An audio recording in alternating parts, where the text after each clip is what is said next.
उस जेल में एक आदमी बंद है, अकेला, कैद तन्हाई में रखा है। उसको तोड़ना चाहते हैं, उसके हौसले को तोड़ना चाहते हैं। अकेला रखने से होता क्या है, मैंने इसके ऊपर थोड़ा सा काम किया तो पता चला, जब आप एक आदमी को अकेला बंद करते हैं तो वो ऐसी चीजें देखता है, सुनता है, महसूस करता है जो हकीकत में नहीं होती। अकेला रखने वाले कैदियों की याददाश्त मुतासिर होती है, वो उसकी याददाश्त को तोड़ना चाहते हैं, मिटाना चाहते हैं। 29 साल हो गए, वो आदमी नहीं टूट रहा, नहीं टूटेगा। और कौन सी चीज है जो उसको नहीं टूटने दे रही? उम्मीद नहीं टूटने दे रही उसको, आजादी की उम्मीद उसका हौसला बंधाती।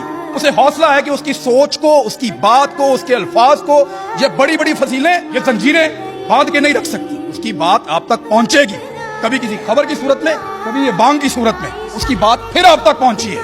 ये हौसला है कि मैं जो सोचता हूं, मैं जो कहता हूं, वो इन दीवारों के पीछे रुकता नहीं है। वो आदमी घूम फिर के सिर्फ एक बात आपको समझा रहा है, एक चीज, आजादी, सिर्फ आजादी, उसके अलावा कुछ नहीं है। आजादी जो बुनियादी हक है, दुनिया के हर कानून की नजर में, दुनिया के हर दस्तूर की नजर में, कभी ये छीनना पड़ता है, मांगना पड़ता है, इसके लिए लड़ना पड़ता है। आपको एक आवाज याद है, मेरे कानों में आती है बार बार, दरवाजा खोलो, देखो तुम्हारी जमहूरियत का जनाजा निकल रहा है। सैयद अली गिलानी की एक बुजुर्ग और ज़ईफ आवाज, लेकिन पैगाम समझिए। कभी छीनना पड़ता है, कभी मांगना पड़ता है, कभी प्रोटेस्ट करना पड़ता है, कभी मासूम हाथों में पत्थर उठाने पड़ते हैं, शायद कभी बंदूक भी चलानी पड़ती है, हक छीनने के लिए, हक मांगने के लिए।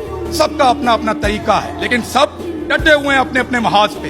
हम कम से कम ये कर सकते हैं कि हमारी गैरत टोकरों के अंदर जाके ना सोए, ये कर सकते हैं। जहां जहां मौजूद हैं वहां वहां पे आवाज उठा सकते हैं, बात कर सकते हैं, हिम्मत बंधा सकते हैं, कुछ ऐसा कर सकते हैं कि हम अपनी बात बनवाने की पोजीशन में आ जाएं।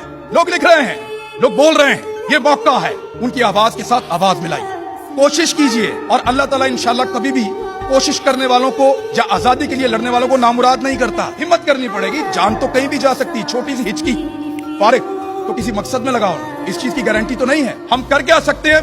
हक को पहचान के उसके साथ खड़े हो सकते हैं, जालिम के मुकाबले में मजलूम का हाथ थाम सकते हैं, अपनी दानिश में फैसला कर सकते हैं, ये ठीक, ये गलत। जो ठीक है उसके साथ खड़े हो सकते हैं, जैसे वो खड़ा 29 साल से, आप सबके सामने मिसाल है, 29 साल से खड़ा, नहीं हिल रहा उनसे, उसकी हिम्मत नहीं टूट रही। हम कैसे टूट सकते? लोग सिर्फ लड़ने वालों को याद रखते हैं, चाहे वो हारे या जीते, पीठ दिखाने वालों को कोई याद नहीं रखता। मिसाल देते हैं, ओरस याद है आप सबको, सिकंदर भी याद। आज तक इस बात की लड़ाई है कि जीता कौन था, हारा कौन था, लेकिन याद दोनों है, क्योंकि लड़े दोनों थे, पीठ नहीं दिखाई दोनों, क्योंकि दोनों लड़े थे। जो जीता जो हारा बहस आज भी चल रही है, लेकिन दोनों लोगों को याद है। तारीख लड़ने वालों को याद रखती है, बिला वजह हर किसी को याद नहीं रखती।